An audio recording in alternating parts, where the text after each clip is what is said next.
Jmenuji se Daisy Morganová. Je mi 28 let a žiji v Kalifornii. Stála jsem uprostřed přeplněného stadionu a na sobě jsem měla těžké černé maturitní šaty.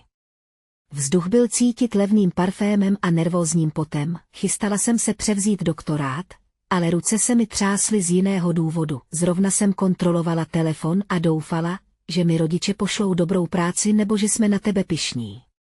Místo toho jsem uviděla textovku od táty. Stálo v ní: nečekej pomoc. Teď si na to sama. Cítila jsem se, jako by mě někdo praštil do břicha, dokonce i dnes, po vší mé tvrdé práci, mě chtěl stále nechat cítit se malou. Chtěl, abych se cítila zoufalá a závislá. Podívala jsem se na tribunu. Viděla jsem ho, jak tam sedí se skříženýma rukama a tváří se znuděně. Myslel si, že mi dává lekci o penězích. Ale pak mi znovu zazvonil telefon. Volal mi Mark, můj finanční ředitel. Neměla jsem to zvedat těsně předtím, než jsem vyšla na pódium, ale udělala jsem to. Daisy. Křikl a hlas se mu třásl adrenalinem. Stalo se to. Trh se právě otevřel. IPO dosáhlo 6 miliard dolarů. Jsi oficiálně miliardářka. Stuhla jsem. Táta si myslel, že odřízl studenta na mizině. Netušil, že se dívá na majitele technologického impéria s hodnotou 6 miliard dolarů. A celý svět se to měl brzy dozvědět, ale než vám povím, jak se všechno převrátilo a přihlaste se, napište mi do komentáře, odkud se díváte. Jmenuji se Daisy Morganová. Je mi 28 let. Velmi brzy v životě jsem se naučila, že existují dva typy dětí. Jsou děti, které vykouzlí úsměv na tváři rodičů už jen tím, že vstoupí do místnosti. Tyto děti jsou lehké, snadné a nekomplikované. Mají rády věci, které by měly mít rády. Hrají si na honěnou. Nosí pěkné oblečení. Smějí se ve správnou chvíli. Pak jsou tu děti jako já. Nebyl jsem lehký. Byl jsem s těžkými otázkami. Nebyl jsem lehký. Byl jsem komplikovaný. A když jsem vstoupil do místnosti, rodiče se neusmívali. Povzdechli si. Říkali o mně, že jsem náročný. Začalo to, když mi bylo 7 let. Bydleli jsme v malém béžovém domku na předměstí Kalifornie. Byla to normální čtvrť. Všichni měli zelený trávník. Každý měl psa, otec pracoval v pojišťovně a matka na částečný úvazek v pekárně. Měli rádi standardní věci. Rádi zapadali. Jednoho odpoledne mi matka koupila omalovánky. Byla to jednoduchá knížka s obrázky hospodářských zvířat. Dala mi krabici pastelek a posadila mě ke kuchyňskému stolu. Jen se bav, Daisy, řekla. Ať je to hezké. Vrátila se k mytí nádobí. Očekávala, že vybarvím stodolu na červeno a prase na růžovo. Očekávala, že do 10 minut dokončím stránku a požádám o svačinu. Ale to jsem neudělala. Dívala jsem se na obrázek stodoly. Všimla jsem si, že perspektiva je špatná. Linie střechy neodpovídaly liniím stěn. Vadilo mi to. Nevypadalo to jako budova, která by mohla stát. Vzal jsem tedy černou pastelku a začal jsem překreslovat konstrukční trámy. Nakreslil jsem další čáry, abych ukázal, kde mají být podpěry. Zem jsem vystínoval. Abych ukázal úhel dopadu slunce. Pracoval jsem 2 hodiny. Potil jsem se, soustředěně jsem se kousal do jazyka. Nehrál jsem si. Řešil jsem problém. Když se matka vrátila, podívala se na stránku. Neviděla v ní kreativitu. Viděla změť černých čar. Viděla dítě, které se neumí řídit pokyny. Daisy, řekla s hlasem plným zklamání. Proč si to zničila? Proč si to prase prostě nemohla vybarvit na růžovo? Proč musíš všechno udělat tak komplikované? Stodola měla spadnout, mami, vysvětlila jsem vážně. Musela jsem opravit trámy. Podívala se na mě jako na mimozemšťana.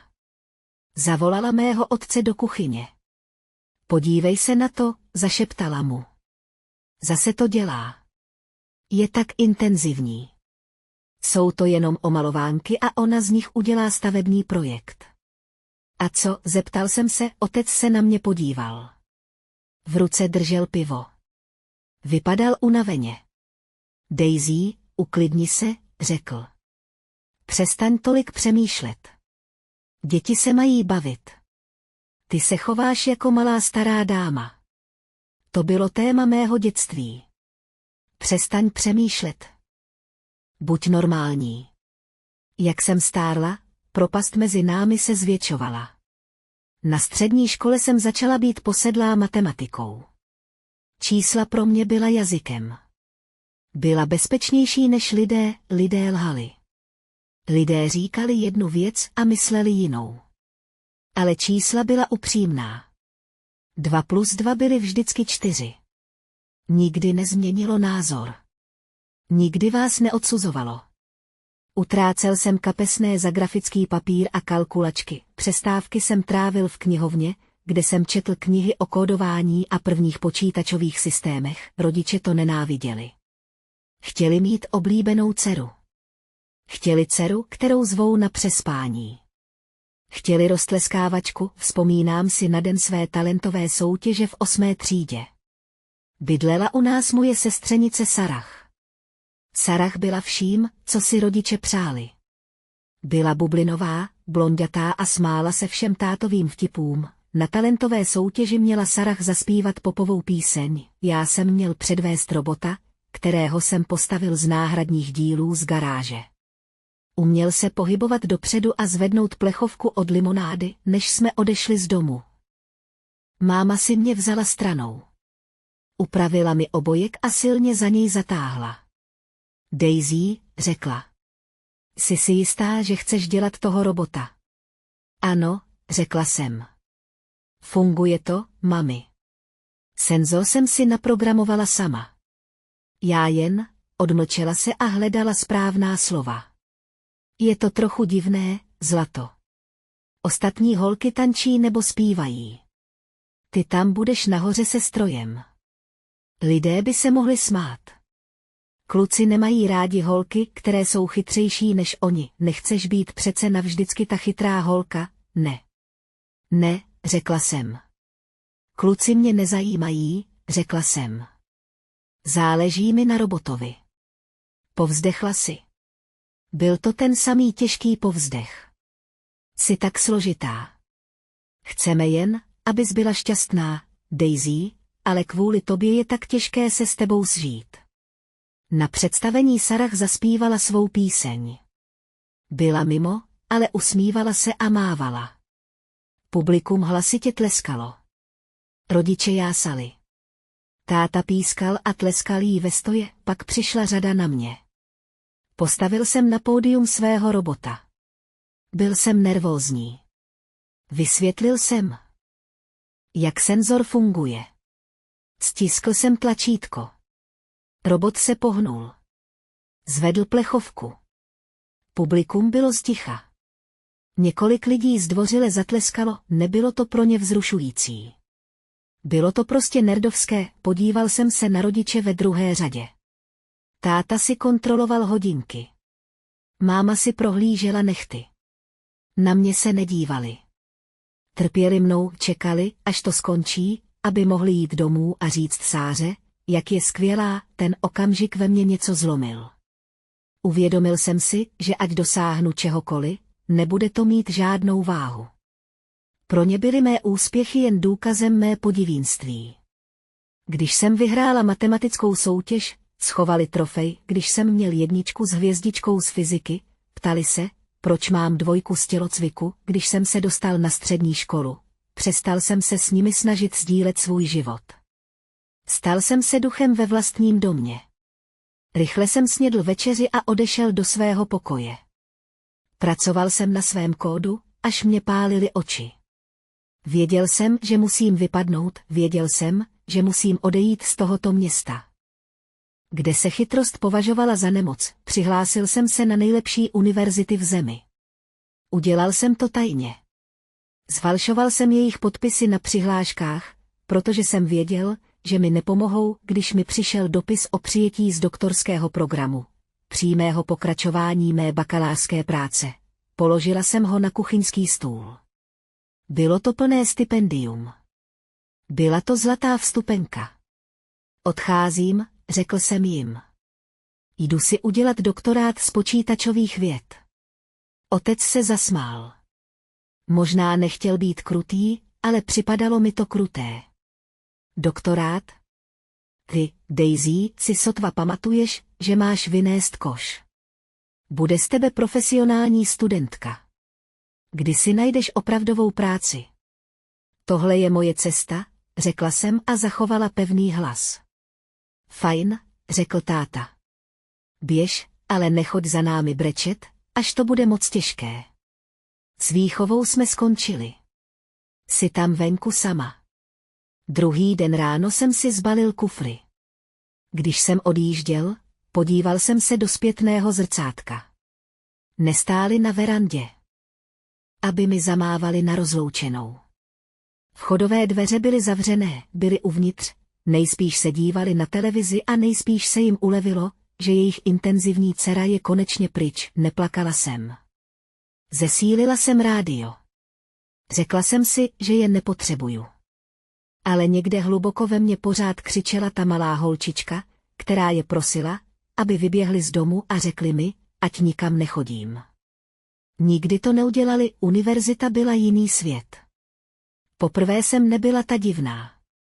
Byla jsem obklopená lidmi, kteří milovali data stejně jako já. Ale zatímco jsem našel svůj intelektuální domov, přišel jsem o svou finanční záchrannou síť, moji rodiče zůstali věrní svému slovu. Neposlali ani cent, bydlel jsem v malé garsonce, která páchla plísní. Koberec byl lepkavý. Topení celou noc vydávalo bouchavý zvuk. Neměl jsem auto. Všude jsem chodil pěšky, dokonce i v dešti. 5krát týdně jsem jedl instantní nudle, v botách jsem měl díry v podrážkách a dával jsem si do nich lepenku. Abych měl suché ponožky. Ale bylo mi to jedno. Byl jsem svobodný. A něco jsem budoval, přes den jsem dělal výzkumného asistenta. Učila jsem nudící se prváky. Známkovala jsem seminární práce. Usmívala jsem se na profesory a chovala se jako poslušná studentka. Ale v noci se odehrávala skutečná práce, objevil jsem chybu v přenosu dat mezi cloudovými servery. Byla to technická záležitost, nudná na vysvětlování, ale věděl jsem, že kdybych ji dokázal opravit, přineslo by to technologickým společnostem miliardy dolarů. Začal jsem psát nový kód. Nazval jsem ho Morganova komprese. Pracoval jsem jako posedlý. Můj společenský život byl nulový. Nechodil jsem na večírky. Nechodila jsem na rande. Seděla jsem ve tmě a psala. Bolela mě záda. Slzely mi oči, ale pokaždé, když jsem zkompiloval kód a ten fungoval, pocítil jsem příval síly, který jsem nikdy předtím nepocítil. Pak jsem potkal Marka. Mark byl studentem MBA. Byl hlučný, agresivní a na hodiny chodil v obleku. Byl vším. Čím jsem já nebyl, potkali jsme se v kavárně, když mi vylil laté na notebook. Omluvil se, začali jsme si povídat a já mu ukázala, na čem pracuji. Dlouho se díval na mou obrazovku. Pak se podíval na mě. Daisy, řekl vážně. Víš, co to je? Je to kompresní algoritmus, řekla jsem. Ne, řekl. Je to zlatý důl. Tohle je základ miliardové společnosti. Musíme ji okamžitě začlenit. Stali jsme se partnery. Mark se staral o obchod, o investory, o právní papírování. Já jsem se staral o techniku. Firmu jsme budovali v utajení. Kvůli pravidlům duševního vlastnictví jsme o tom nemohli dát vědět univerzitě. Scházeli jsme se ve sklepě, scházeli jsme se v restauracích ve 2 hodiny ráno, ve 3. ročníku doktorského studia jsme získali prvního andělského investora. Vypsal nám šek na $500,000. Vzpomínám si, jak jsem na ten šek zíral. Bylo to víc peněz, než vydělali moji rodiče za celý život. Můj první instinkt byl zavolat jim. Zvedl jsem telefon. Chtělo se mi křičet, podívejte. Dokázal jsem to. Nejsem neúspěšný. Ale zarazil jsem se, v hlavě jsem slyšela hlas své matky. Je to jen hazard, Daisy. To se ti jen zdá. Nejsou to skutečné peníze. Věděla jsem, že to nepochopí. Řekli by mi, abych je vrátila. Řekli by mi, že půjdu do vězení, zničili by mi ten okamžik. Tak jsem jim to neřekl. Nechal jsem si to tajemství pro sebe, ale nemohl jsem je přestat milovat. To je prokletí dcery. Bez ohledu na to, jak moc vám ubližují, chcete se o ně starat. Věděla jsem, že je to doma špatné. Tátovi klesal prodej pojištění, mámě se zhoršovala artritida a nemohla pracovat tolik hodin v pekárně. Topili se v dluzích, rozhodl jsem se, že jim pomůžu, ale musel jsem to udělat tak, abych nepoškodil jejich ego. Nikdy by nepřijali peníze od své studující dcery. To by je zahanbilo. Tak jsem se stala jejich neviditelnou zachránkyní. Použil jsem svůj podíl z peněz investorů, najal jsem si soukromého účetního, aby to vyřídil, když se jim porouchalo auto a potřebovali novou převodovku. Opravu za $3,000, kterou si nemohli dovolit, zavolal jsem do mechanické dílny. Účet jsem zaplatil po telefonu, řekl jsem mechanikovi, aby jim řekl, byla to chyba v záruce. Výrobce ji uhradil. Večer mi volal táta a zněl vítězoslavně. Daisy, neuvěříš, jaké mám štěstí. Přemluvil jsem toho mechanika, aby mi to auto opravil zadarmo. Opravdu jsem mu dal co proto. Takhle se dělají obchody. To je skvělý, tati, řekla jsem, když jsem seděla ve svém studeném bytě a smutně se usmívala. Jsi v tom vážně dobrý. Když se jejich hypotéka opozdila o 3 měsíce a banka hrozila exekucí, zasáhl jsem. Odkoupil jsem dluh prostřednictvím krycí společnosti a označil ho za aktuální, když máma potřebovala zubařskou operaci. Anonymně jsem zaplatila klinice. Mysleli si, že jde o administrativní chybu v jejich prospěch, během 3 let jsem jim do života nalil téměř $200,000.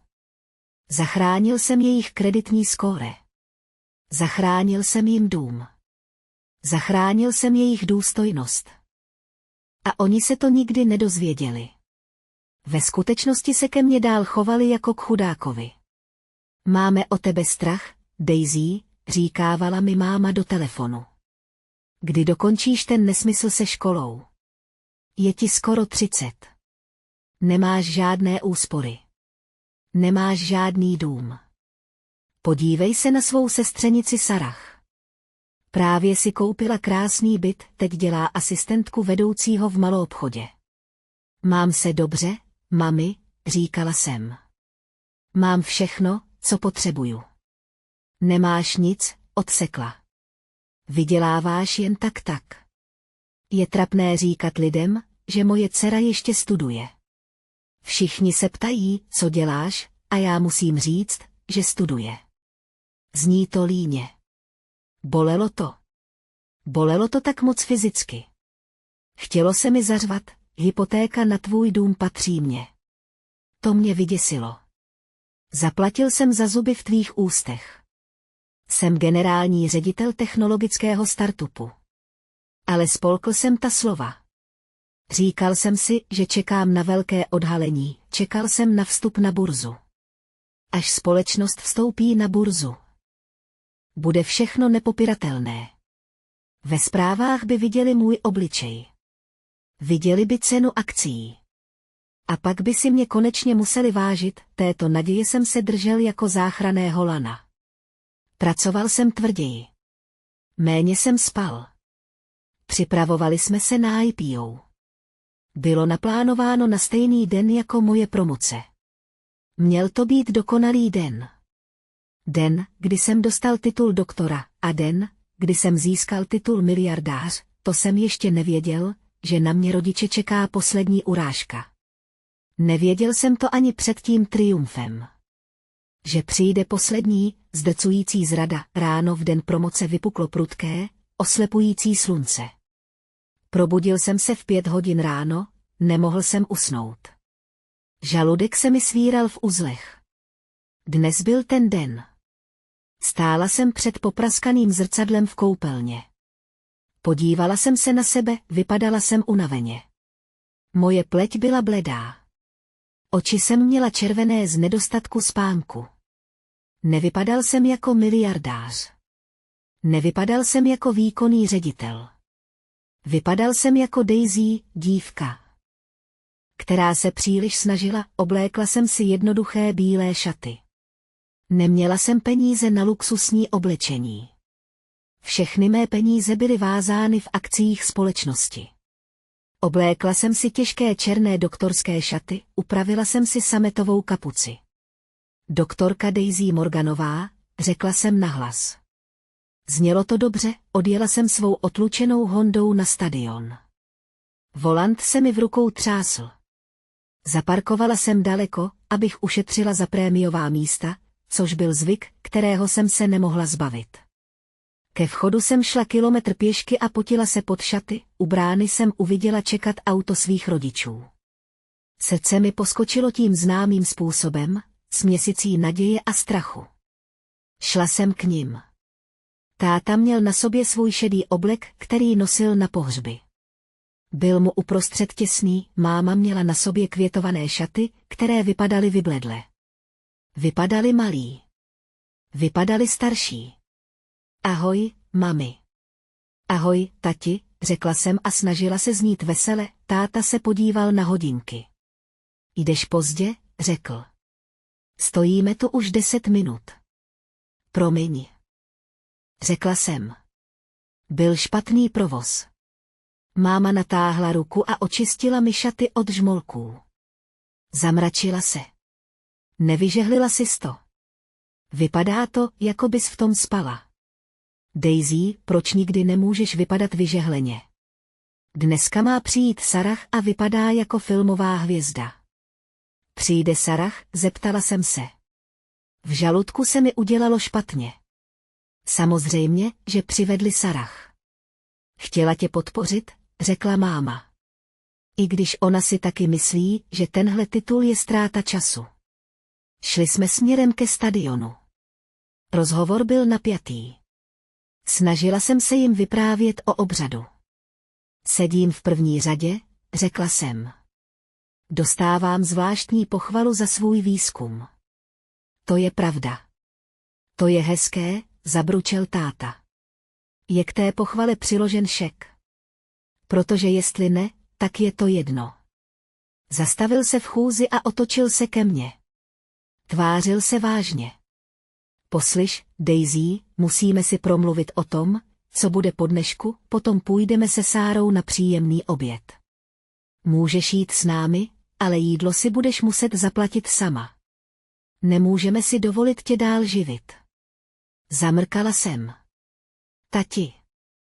Je to moje promoce. Můžu to zaplatit, to je v pořádku. Dobře, řekl.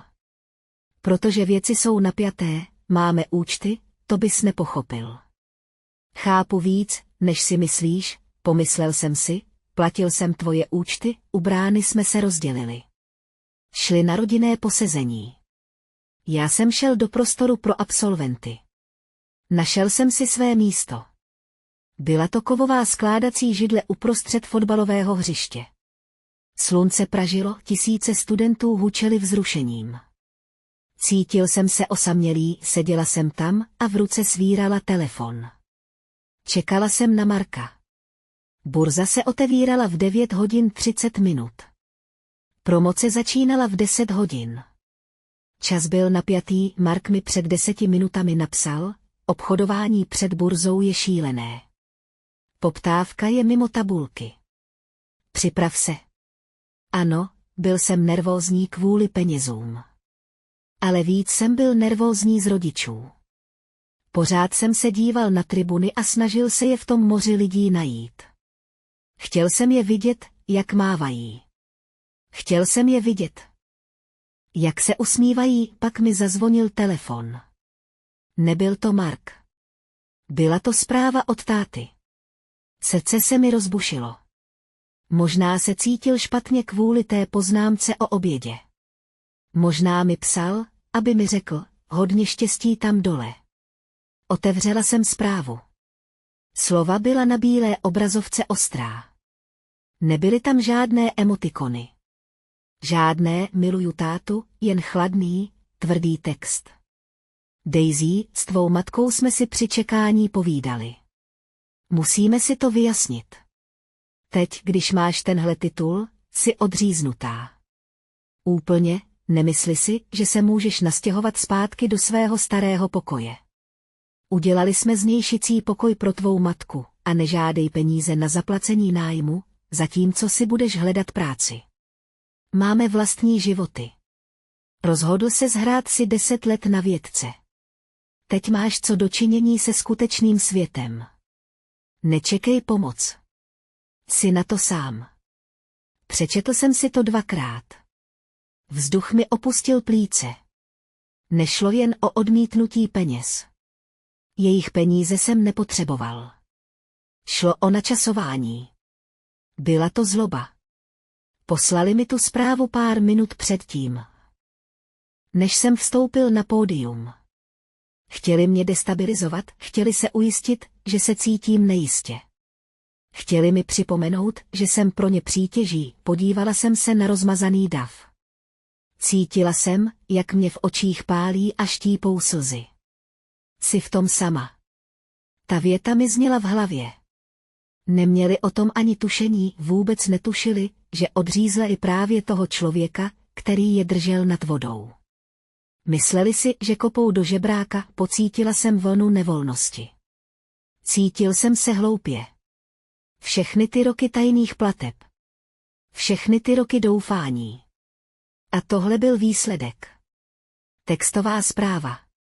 Málem jsem upustil telefon. Chtěl jsem odejít.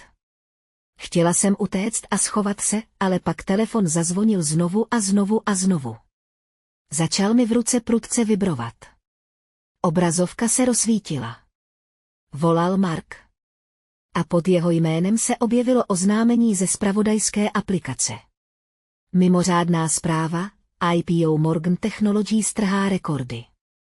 Zírala jsem na to. Slzy v mých očích neukáply.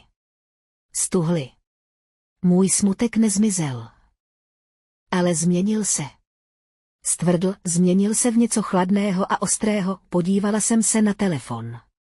Naposledy jsem se podívala na zprávu od táty. Nečekej pomoc. Dobře, tati, zašeptala jsem do prázdného vzduchu. Nebudu.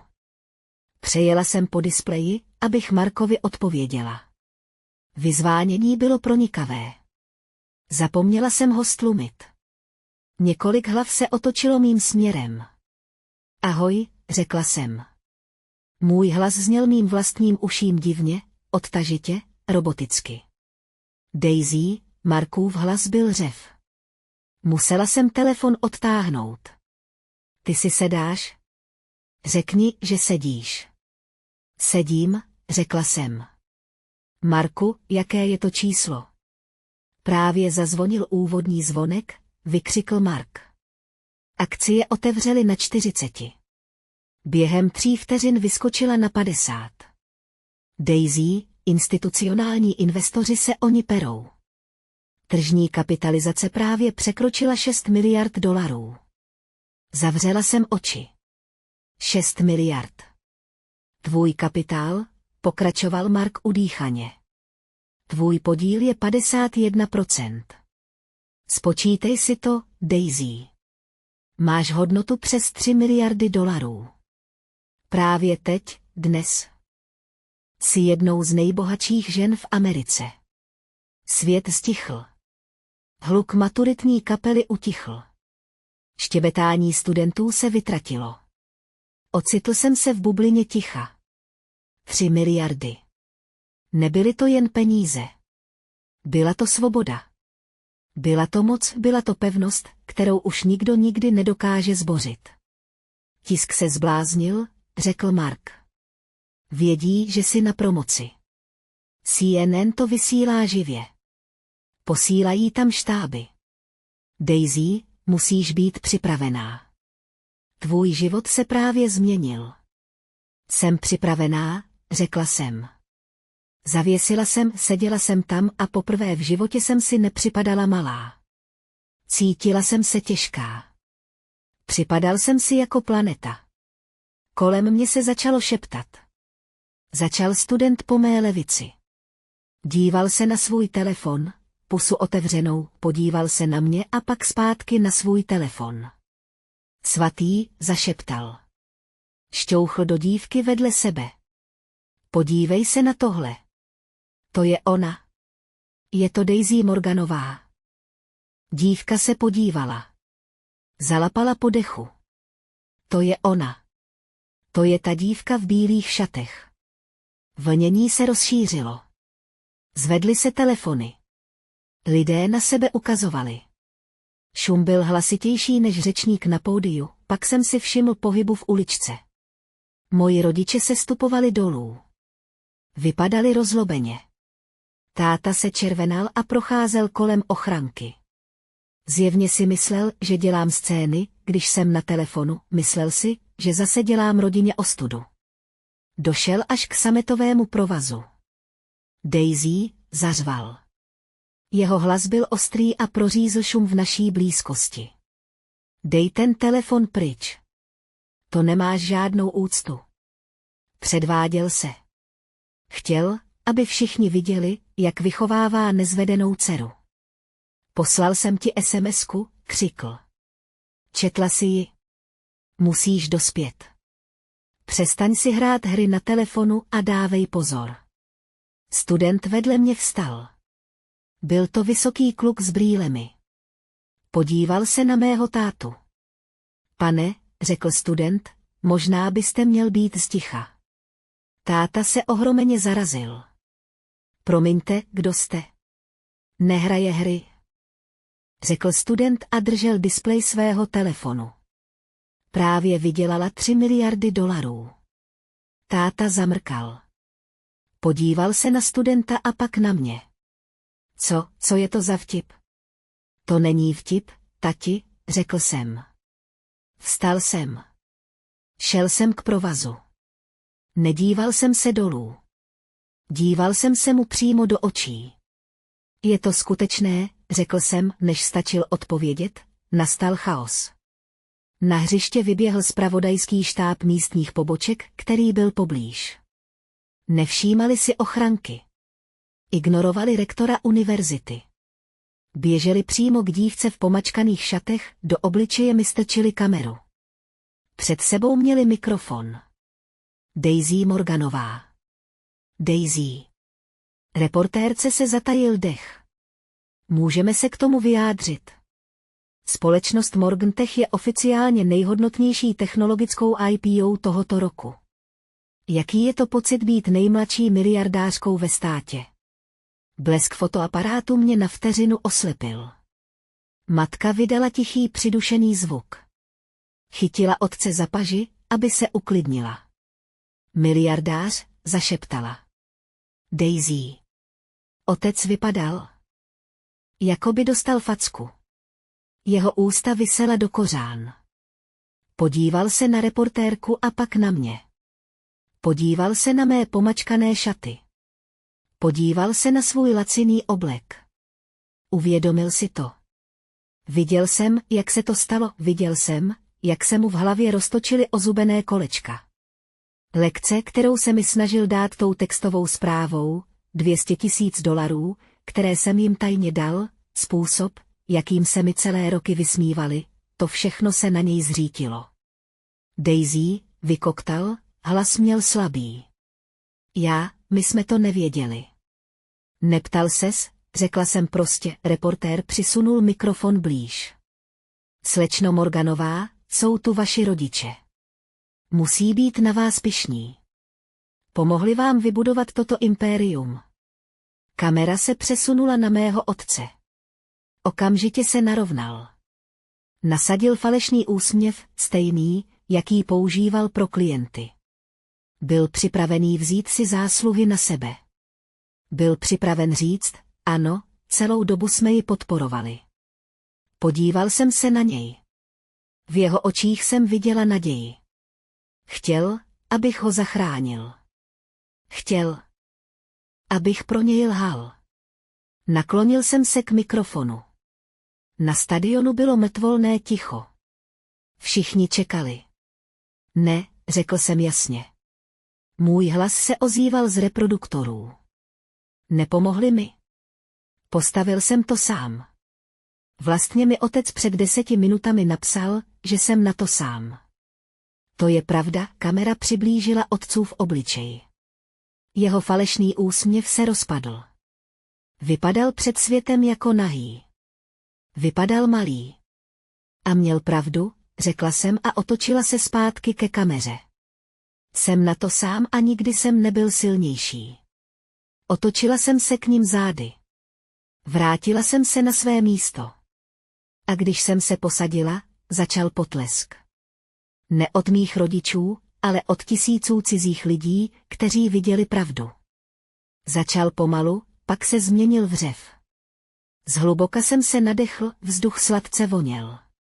Konečně jsem byl volný, okamžiky poté, co jsem promluvil do mikrofonu, byly změť hluku a blikajících světel.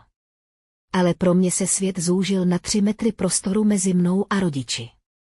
Dav za mnou jásal, byl to neskutečný zvuk, tisíce cizích lidí tleskali mému úspěchu. Zatímco 2 lidé, kteří mi dali život, tam stáli a tvářili se, jako by se účastnili pohřbu, otcův obličej se změnil z rudého na odporně šedý. Matka svírala kabelku tak pevně, až jí zbělely klouby. Ochranka, urostlí muži ve žlutých bundách, začali odhánět novináře, vytvářeli kolem nás kruh. Byla to ochranná bublina, ale uvnitř byl vzduch jedovatý. Daisy, řekl znovu otec. Jeho hlas už nebyl dunivý. Byl tenký. Znělo to jako trhání papíru. Cože? Co si to právě řekl? Neptal se na peníze. Ptal se na to, co jsem řekl reportérovi, ptal se na pravdu, kterou jsem právě vyklopil v celostátní televizi. Řekl jsem jim pravdu, tati, řekl jsem. Narovnal jsem se. Šaty jsem měl těžké, ale už jsem tu tíhu necítil. Řekl si mi, že jsem na to sama, já jsem to jen potvrdila. Ale on se rozhlédl po studentech, kteří na nás zírali. Stišil hlas do sykotu. Ponížil si nás. Přede všemi, jak si to mohl udělat, potom všem, co jsme pro tebe udělali. Cítila jsem, jak mi v hrudi bublá smích. Nebyl to veselý smích, byl ostrý a chladný. Co jste pro mě udělali, zopakovala jsem. Tati, před 10 minutami si mi poslal textovou zprávu, ve které si mě odřízl. Řekl si mi, abych nečekal pomoc, řekl si mi, že budu chudý, protože jsem se rozhodl být vědcem. Vzpomínáš si na to? To bylo. To byla jen lekce, zarazil se. Otřel si pot z horního rtu. Snažil jsem se tě motivovat. Snažil jsem se tě zocelit. Svět je tvrdý, Daisy.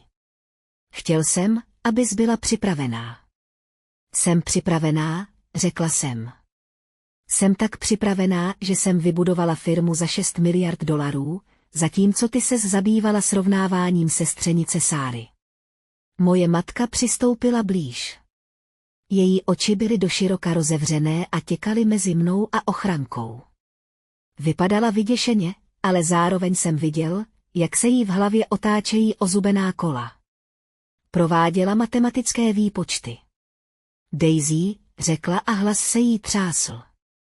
Je to pravda, to číslo, co říkal ten muž v telefonu. 3 miliardy. Jsou to skutečné peníze. Je to kapitál, mami, řekla jsem. Ale ano, je to skutečné. Vlastním 51% společnosti. Vydechla si. Natáhla ruku, aby se dotkla mé paže, ale já jsem o krok ustoupil. I ona se mě dotkla. Ještě ne dokud byl osten jejich odmítnutí tak čerstvý. Zlato, řekla a její tón se okamžitě změnil. Z kritického, rýpavého tónu, který používala na parkovišti, se změnil na jemný, vyzývavý hlas. To jsme nevěděli. Proč si nám to neřekla? Podpořili bychom tě, byli bychom ti nejvíc fandili. Měli jste 28 let na to, abyste mi fandili, řekla jsem tiše. Nemuseli jste vědět, že jsem bohatá, abyste na mě byli hrdí. Měli jste na mě být pyšní, když jsem na střední škole vyhrál soutěž v programování. Měli jste na mě být pyšní, když jsem dostala stipendium. Měl si na mě být pyšný už jen proto, že jsem tvrdě pracovala. Byli jsme hrdí, zalhal táta. Teď už se mu vracela část jeho chvástavosti. Jen jsme to vyjadřovali jinak. Chtěli jsme, abys byl praktický.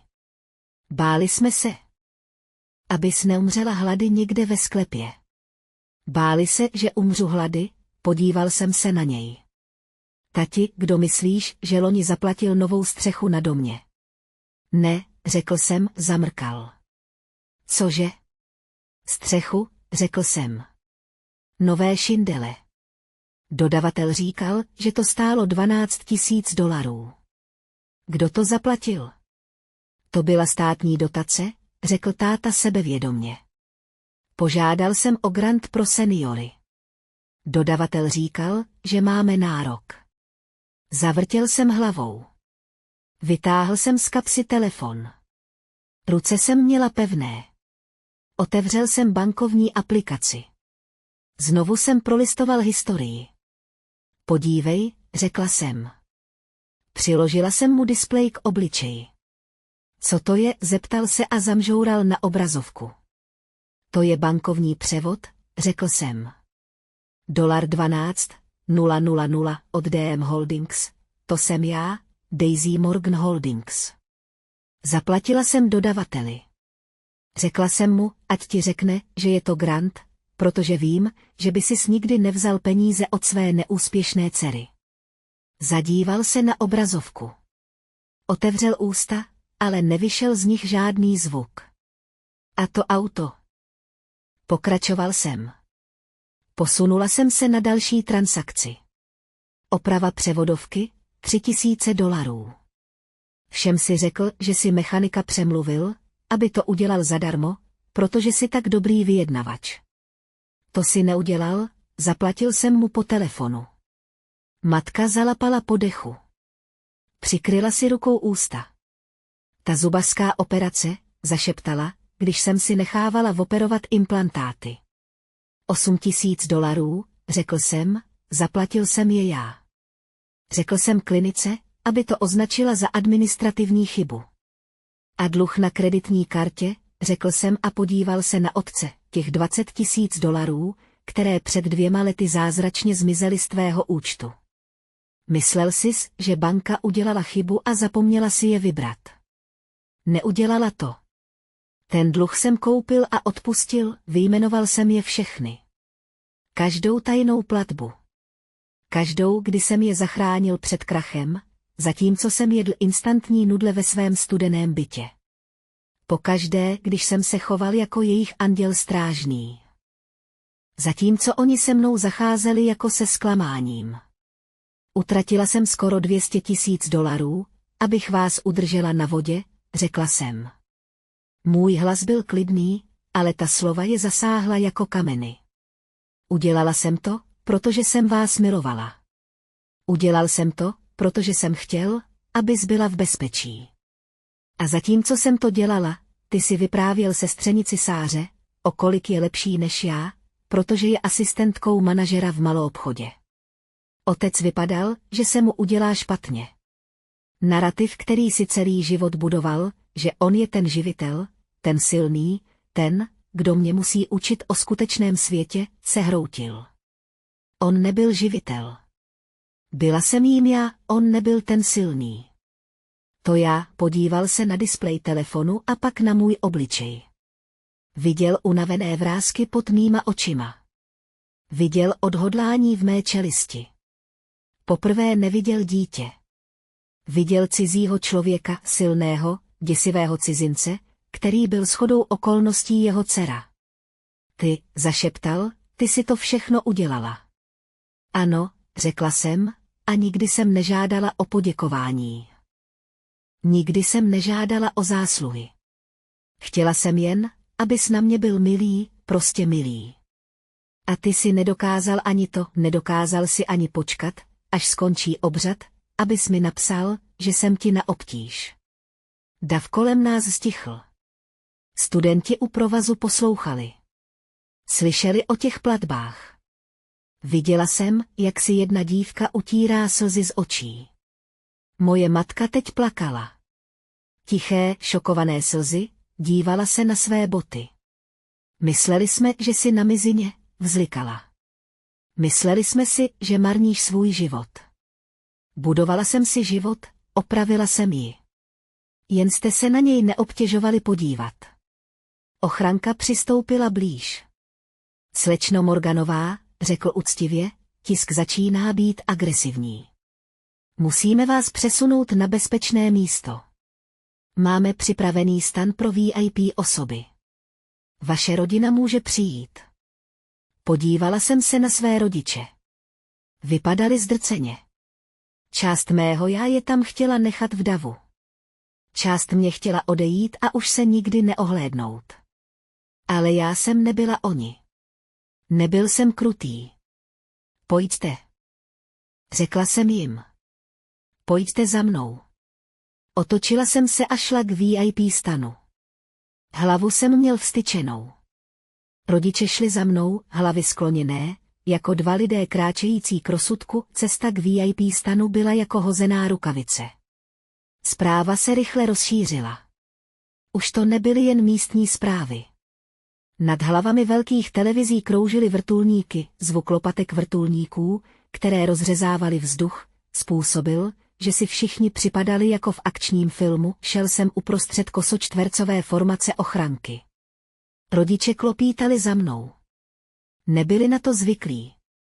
Byli zvyklí na klidné předměstí, děsil je hluk, křik a agresivita paparaziů. Daisy, tady, jen jednu fotku. Slečno Morganová, je pravda, že jste se sama vyfotila. Pane Morgane, jaký je to pocit být otcem miliardáře? Reportér s vytřeštěným výrazem v očích se prodral do fronty. Strčil otci mikrofon přímo do obličeje. Pane, křičel reportér, věděl jste o té společnosti. Investoval jste brzy?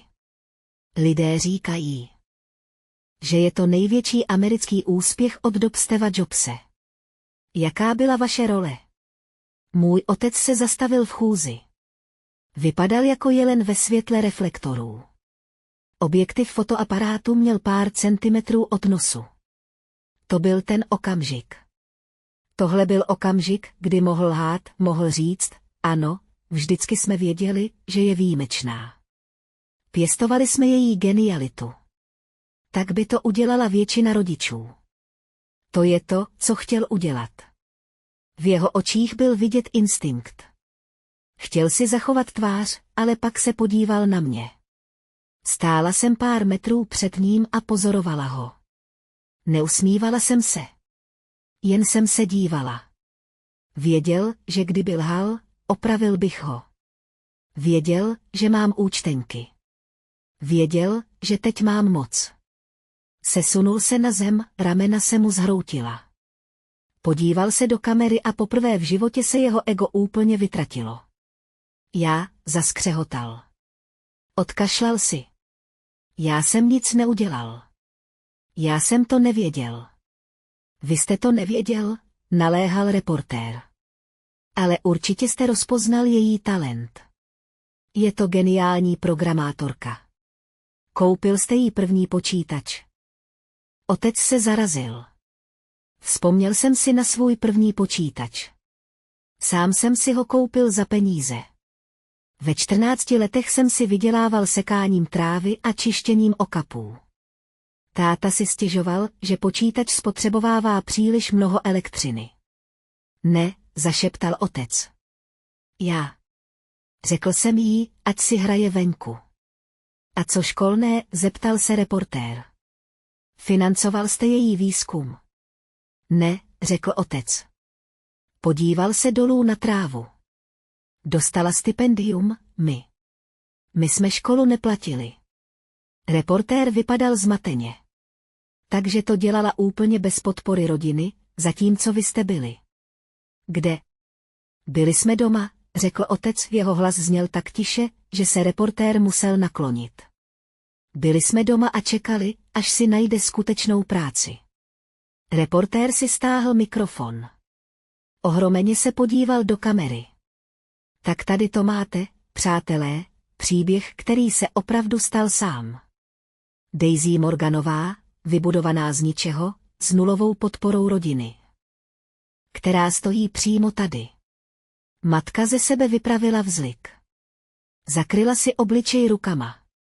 Kamery to všechno zachytily. Zachytili tu hanbu. Zachytili lítost. Bylo to veřejné pokoření. Bylo to odhalení, kterého se rodiče báli ze všeho nejvíc, tolik jim záleželo na tom, co si myslí sousedé. Tolik jim záleželo na vzhledu. A teď je celý svět viděl jako zanedbané, krátkozraké rodiče, kterými byli, necítil jsem se vítězně. Necítil jsem se šťastný, když jsem je viděl trpět. Cítil jsem hluboký, těžký smutek. Nemuselo to tak být. Tento okamžik mohl být oslavou. Mohli jsme se objímat, mohli se smát a říkat, věděli jsme to. Věděli jsme, že to dokáže. Ale oni si vybrali svou cestu. Rozhodli se mě každý den po 20 let propouštět. A teď po té cestě museli jít, zatímco se celý svět díval. Pojďme. Řekl jsem strážcům. Odveďte je odsud. Protlačili jsme se posledním davem a vstoupili do VIP stanu. Klapka se za námi zavřela a odřízla hluk vrtulníků a křiku. Ticho ve stanu bylo náhlé a zvonivé. Vonilo to tam plátnem a posekanou trávou, stál tam stůl s lahvemi vody a několik židlí. Došel jsem k jedné židli a posadil se. Nohy se mi třásly. Adrenalin ze mě vyprchával a zanechával ve mně pocit prázdnoty. Rodiče stáli poblíž vchodu. Neseděli, děti čekali na ředitele. Matka si utírala oči kapesníkem, který našla v kabelce. Otec zíral na podlahu a sepínal a rozepínal ruce.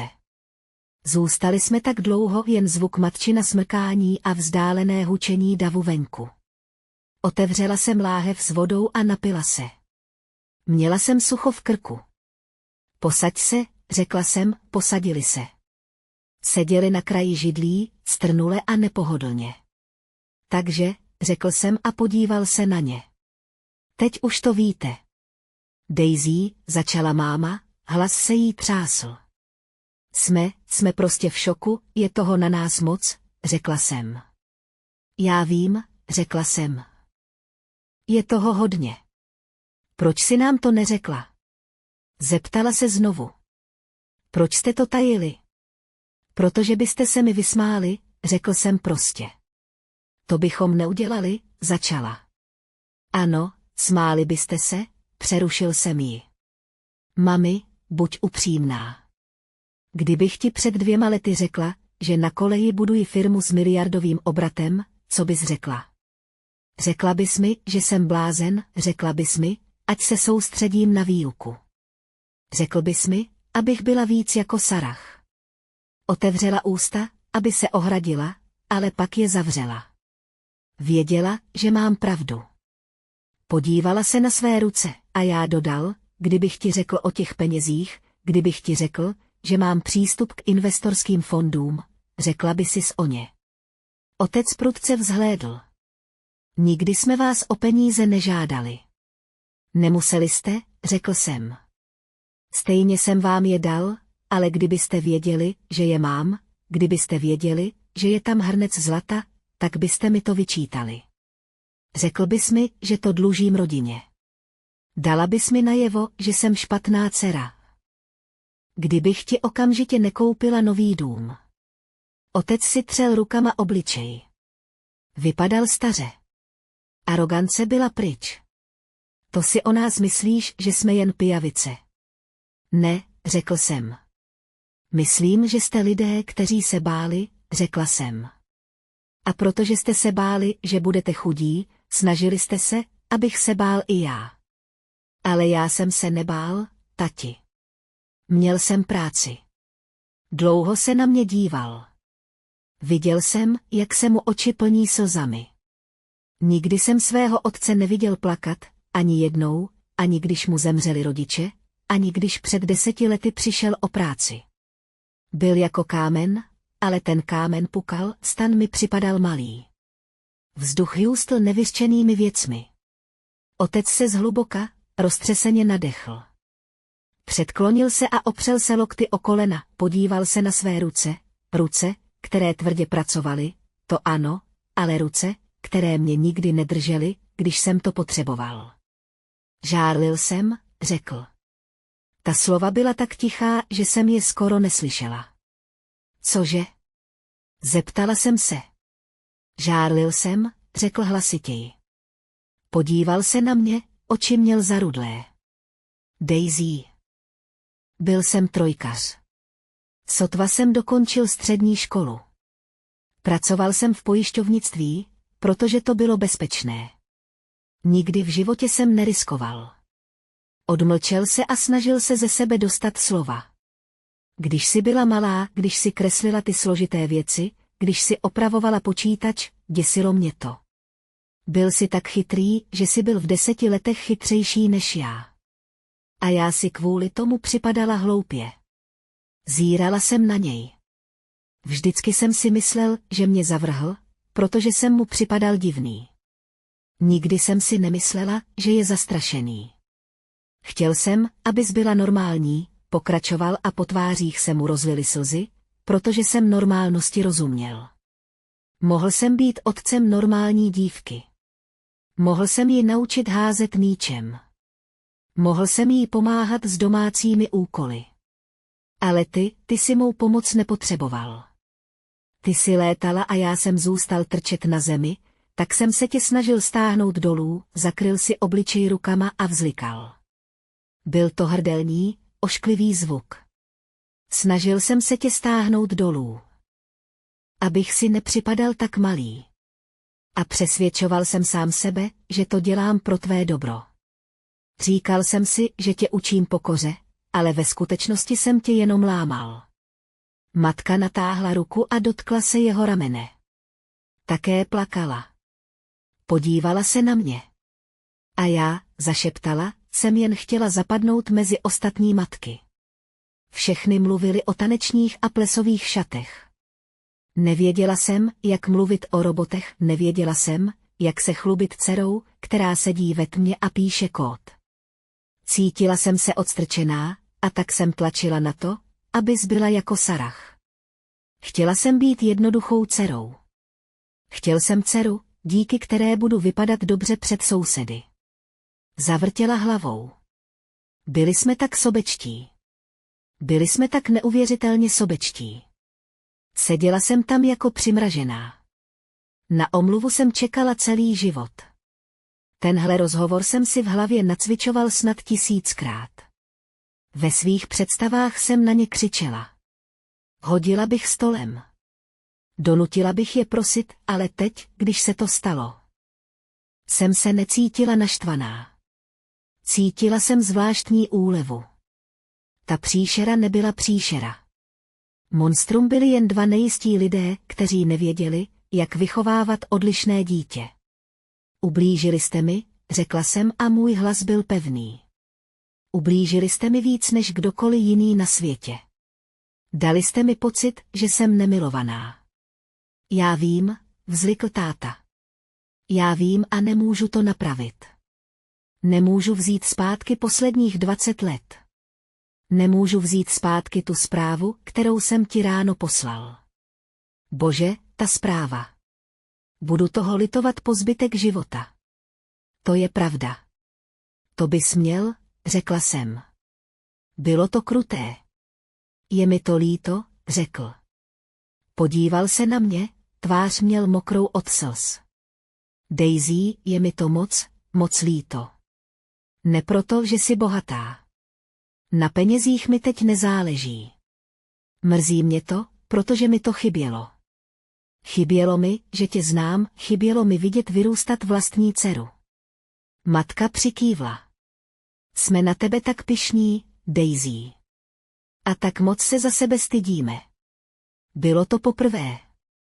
Co tato slova vyslovili? Stydíme se. Podívala jsem se na ně. Vypadali malí a ubozí. Už to nebyli ti obři, kteří ovládali mé štěstí. Byli to jen dva staří lidé sedící ve stanu, vstal jsem. Přešel jsem k nim. Neobjala jsem je. Nebyl jsem na to připravený. Ale položil jsem otci ruku na rameno. Přijímám tvou omluvu, řekl jsem, chytil mě za ruku a stiskl ji. Držel se mě jako tonoucí. Ale, řekla jsem a jemně jsem ruku odtáhla, teď už to bude jinak. Už nejsem ta malá holčička, kterou můžeš poučovat. A já nejsem tajný bankovní účet, který můžeš vyčerpat, jestli chceš být v mém životě, bude to za mých podmínek. Cokoliv, řekl táta. Cokoliv budeš chtít. Uvidíme, řekl jsem, klapka stanu se otevřela. Dovnitř strčil hlavu člen ochranky. Slečno Morganová, přijela limuzína, která vás má odvést na tiskovou konferenci, a na lince je opět váš finanční ředitel. Přikývla jsem. Už jdu. Podívala jsem se na rodiče. Můžete jet limuzínou se mnou. Nebo si můžete vzít své auto domů. Táta vstal. Otřel si obličej rukávem. Díval se na mě s nově nabitým respektem, strachem smíšeným s úctou. Pojedeme za tebou, řekl pokorně. Nechceme rušit, jenom. Budeme tam, kdybys nás potřeboval. Dobře, řekl jsem, otočil jsem se a vyšel ze stanu. Vstoupil jsem zpátky do slunečního světla. Fotoaparáty začaly znovu blikat, ale já ani nemrkl, týdny následující po maturitě byly jako vichřice. Moje tvář byla na obálce časopisu Forbes. Dělali se mnou rozhovor v opeře. Zazvonil jsem na burze.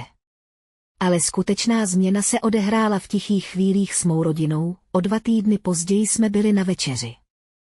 Pozval jsem je do pěkné, ale nepříliš honosné restaurace. Nechtěl jsem je zahltit. Když jsem vešel, už seděli. Když mě uviděli, vstali. To bylo něco nového, otec mi přisunul židli. To bylo rozhodně nové. Ahoj, Daisy, řekla máma. Vypadala nervózně. Měla na sobě nové šaty, o kterých jsem věděla, že si je koupila za vlastní peníze. Protože se bála mě o něco požádat. Ahoj, mami, řekla jsem, posadili jsme se. Přišel ke mně číšník a choval se ke mně jako ke královské rodině. Věděl, kdo jsem. Rodiče tuhle interakci sledovali s vytřeštěnýma očima. Když číšník odešel, položil jsem ruce na stůl. Dobře, řekl jsem. Promluvme si o pravidlech. Pravidla, zeptal se táta.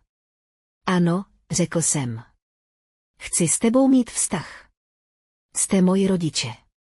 Ale ta dynamika, kterou jsme měli předtím, ta, kdy jsi mě kritizoval a já ti tajně platila účty. S tím je konec. Rychle přikývli. Samozřejmě, řekl táta. Za prvé, řekl jsem, už žádné srovnávání. Už nikdy nechci slyšet jméno sestřenice Sarah, pokud nebude skutečně v místnosti. Její práce mě nezajímá. Nezajímá mě její byt, jestli mě budeš srovnávat s ní nebo s někým jiným, odejdu z večeře. Okamžitě. Rozumím, řekla máma tiše. Nebudeme se o ní zmiňovat. Za druhé jsem pokračovala, oficiálně ti splatím hypotéku. Založím pro tebe penzijní fond.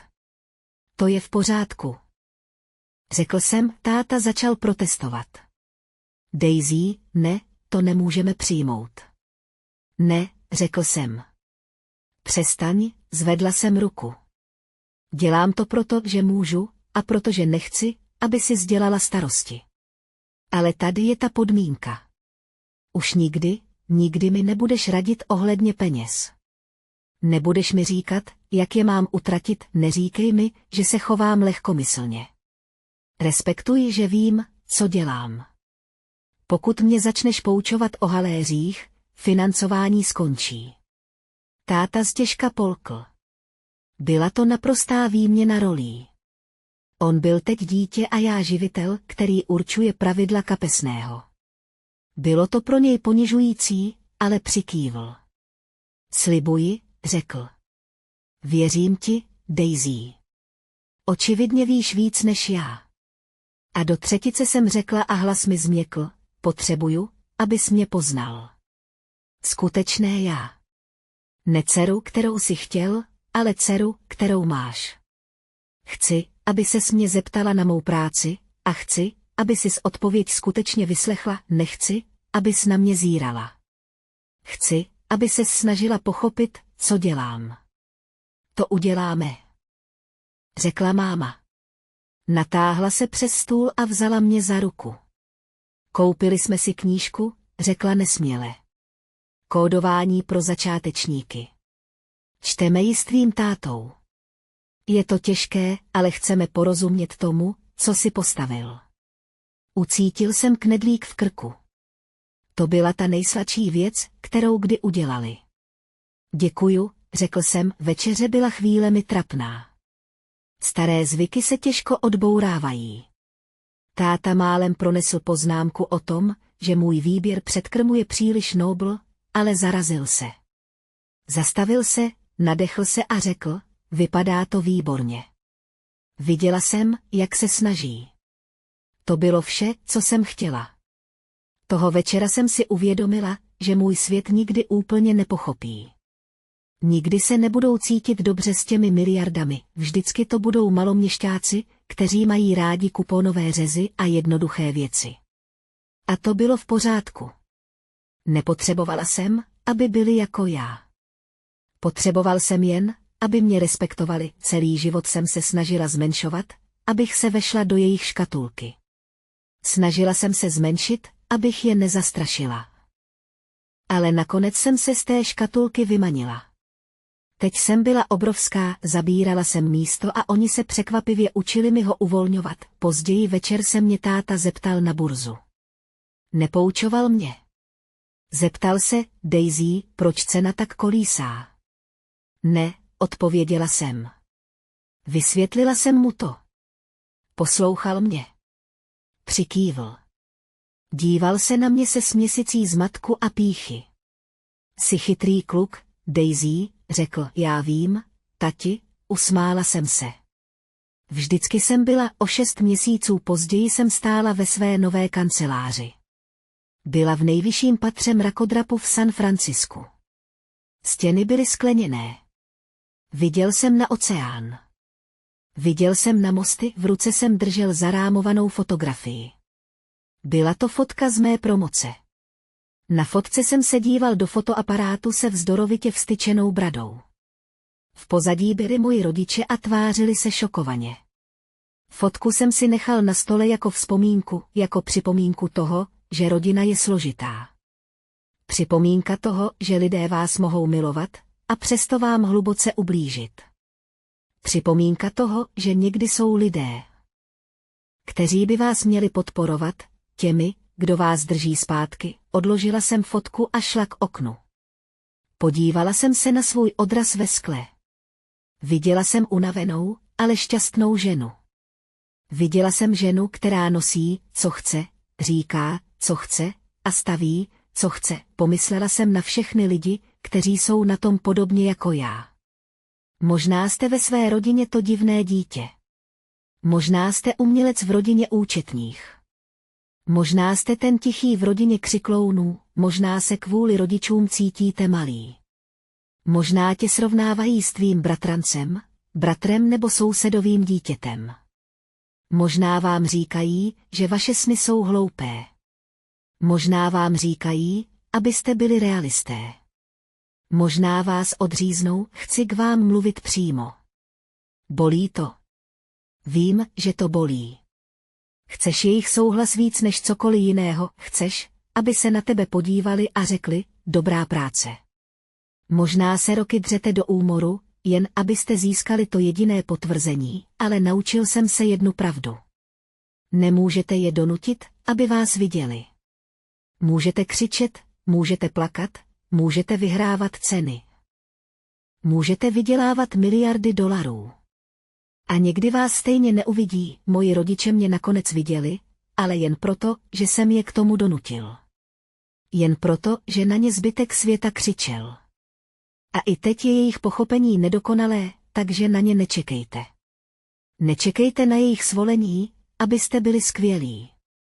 Nečekejte na jejich potlesk, abyste následovali svou vášeň. Kdybych poslechl svého otce, pracoval bych v práci, kterou nenávidím, žil bych ve městě, které jsem přerostl, a snažil bych se být člověkem, kterým nejsem. Byl bych normální a byl bych nešťastný, místo toho jsem se rozhodl být intenzivní. Rozhodl jsem se být obtížný. Rozhodla jsem se být sama sebou. Stálo mě to roky samoty. Stálo mě to spoustu slz, ale když tu stojím a dívám se na impérium, které jsem vybudoval vlastníma rukama, mohu vám s jistotou říct jednu věc, ten výhled za to stojí. Pokud vás vaše rodina podceňuje, nechte ji. Nechte je pochybovat. Ať pomlouvají. Ať si posílají kruté SMSky, vy prostě pokračujte v práci. Prostě pokračujte v budování. Prostě pokračujte v programování, malování nebo psaní nebo v čemkoliv, co rozpaluje vaši duši. Protože jednoho dne budou výsledky mluvit tak hlasitě, že je nikdo nebude moci přerušit, jednoho dne budete stát na svém vlastním pódiu a nebudete potřebovat, aby vám tleskali, protože budete hluboko v kostech vědět, že stačíte. Já jsem Daisy Morganová. Jsem vědkyně. Jsem miliardářka. A konečně jsem opravdu svobodná, odvrátila jsem se od okna, vrátila se ke svému stolu a vrátila se k práci.